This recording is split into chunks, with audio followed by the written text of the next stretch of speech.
Jason, breaking news coming into SportsCenter. Phoenix Suns and Mercury owner Robert Sarver has been suspended for 1 year and fined $10 million following an investigation into the organization. Among the findings was that Sarver used the N-word at least 5 times. Y'all still talking about the N-word?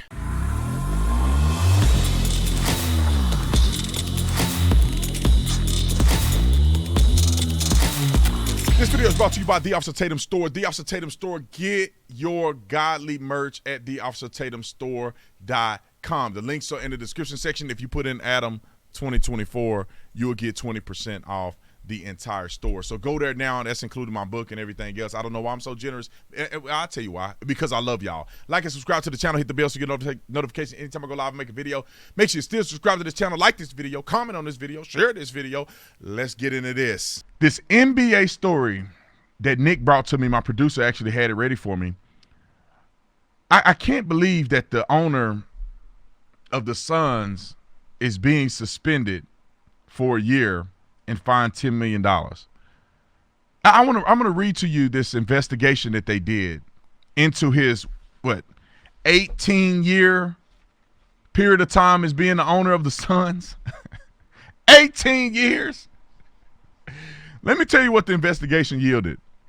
So it says the NBA said in a statement, independent investigator found, I think his name is Sarver. I think that's how you say his name. That Sarver engaged in conduct that clearly violated common workplace standards as a reflection or as reflected in team and league rules and policies. The conduct including the use of racial insensitive language, unequal treatment of female employees, sex-related statements and conduct, and harsh treatment of employees that on occasion constituted bullying. Let me continue to read. According to the NBA, an investigation found that the owner, who is also the team owner of the WNBA team that you never heard of because nobody's watched the WNBA, repeated the N-word when recounting statements of others on at least five occasions. He used the N-word recounting the statements of other people. So if Johnny used the N-word, he's retelling the story, and the N-word comes out in the story because he's articulating or is he explaining what somebody else said. Fabergé eggs of society. Then it says the NBA said that the owner engaged in instances of inequitable conduct towards female employees, made many sex-related comments in the workplace, made inappropriate comments about the physical appearance of women employees and other women. It said female employees and other women, and on several occasions engaged in inappropriate physical contact towards male employees. What does that even mean? Now, should the guy be in trouble? Maybe he should. They did an investigation. If this guy's out here acting a clown, then maybe they should hold him accountable for it. But when you start looking at the reality of the social justice climate that we live in, I don't know what exactly he did, and I don't know what exactly they're actually holding him accountable for. They said using the N-word. It doesn't count if you're recanting what somebody else has said or you're recounting what somebody else said. Does that really count as using the N-word? But the players on your team can be in the locker room saying the N-word 1,000 times. Rapping it. Y'all play the music over the loudspeaker and you got to blur out the N-word in the song that you're playing, that you probably paid for the licensing of. But because you recounted somebody's statement with the N-word, and then they say inappropriate comments against women in private, or was he saying this in front of women? Because y'all do not want to go there. If you secretly recorded or you ask people, the players that are on the team, about stuff they didn't say about women. I know. I play ball.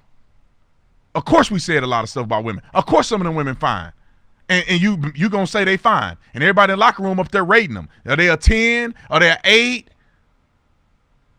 Would you know, and I mean, I go there. Would you or would you not? Any man that's listening to this know that men talk like that. Now, I'm not saying that it's right or wrong. I'm just saying, are y'all really willing to go down that path with everybody that works for the Suns? Are you willing to do it? I don't know what happened. I wasn't there. But I could only imagine in the woke climate that we're in today. You're talking about at an 18-year, history of this particular owner owning the Suns. They went back over 18 years. And in the headlines, they say he used the N-word. Not being honest about the fact that he's using the N-word only to recount, I keep saying recant, to recount other people's statements in which they use the N-word.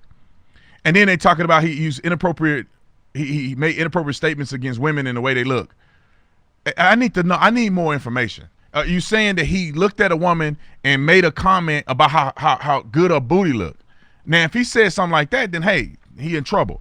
But knowing the way these things work and the social justice nature of these investigations, he may have said it to another guy and said she looked good. The other guy said, I know, I'm going to get her number later tonight. But then he in trouble for saying it. He in trouble for initiating a conversation like that. Oh, he's too mean to people. What? Are you serious? I worked on jobs on a football team where work environment, you can forget a work environment. They cussing you out. It's very weird to me. It's very weird to me. The contradicting and double standards, the contradiction and double standards that occur. It's just weird to me. The owner's in trouble for not being nice. I bet you the coach ain't nice either. You think they at basketball practice and he out there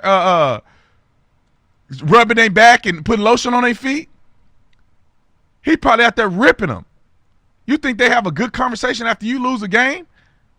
You think other players in the locker room being nice to you and having a good workplace environment? When I was in college, man, they used to call you bees. They used to cuss you out every day. They used to cuss us out every day. MFers and everything. Workplace environment, we in the weight room hitting it. You may surround and get into a fight with somebody in the weight room. If you lagging, you ain't running the gases, you making everybody work, you might get into a fight. But the workplace environment was too toxic because he was mean to people who work for him. And mean today means challenging people and saying, you better show up here on time or I'll fire you. That's what mean. And I'm not saying this is this, but it just recalls the wussification of our society today. You tell a person, show up to work, I'm firing you. You tell a person, you better not ever show up here again and give lackluster effort. We don't need people here like that. You need to show up and show out when you go up to work. You don't come here to just collect a check. Always being mean. How we can't say that to people because some people are ableist. They're not able to work hard. And so I guess they have to slack. How do you don't know where they come from? And if they black, the systemic oppression caused them to not work hard. This is the climate that we live in, ladies and gentlemen. And I haven't seen the reports, but I would love to read the details on what people were saying. They interviewed 320 people and more than 80,000 documents of material that they used to waste people's money to be a part of this investigation. And let me say this too, I want to add this. Because there's people out here, I already know, ESPN, these wokey black people that they put on TV, just the virtue signal, are going to say, see racism in this country, and this is the right,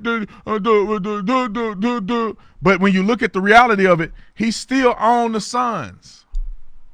He still owned the team. He banned for a year. He only had to pay $10 million. He give $10 million as bonuses to players. $10 million is a drop in the bucket for him. He probably spent $10 million on travel in his private jet every year.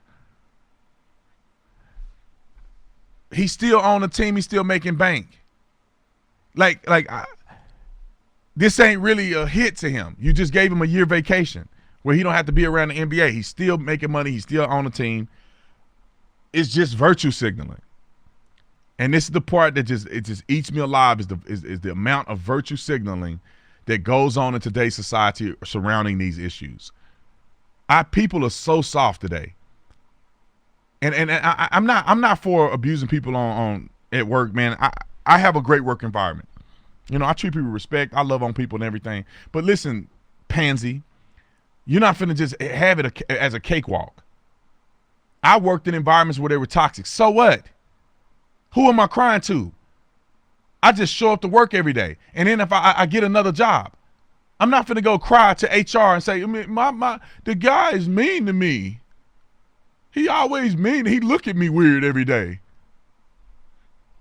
He don't like the way I dress. He told me I should cut my hair. He being racist to me. People are so soft. That's why y'all ain't, like these new generation of people, y'all ain't ever gonna make it nowhere if you can't, put your chest high and say, look, I can overcome adversity. Some people may not say things that I agree with. Some people may not act the way I want them to act. It doesn't matter. I'm gonna move on and be successful. Women harass men every day at work, and men don't say nothing. When I was working on a job, women would say all kind of stuff about me. Oh, man, you fine. Look at your booty. Women used to talk about my booty and stuff. And it's weird because I didn't care. I'm like, it's whatever, whatever. Ha, it's funny. I didn't lose an ounce of sleep. But let a man talk about a woman booty on a dude and she crying, unless she like him. And if she like him, he could talk about it all night long. Let me go to Relief Facts before I get in trouble on this radio.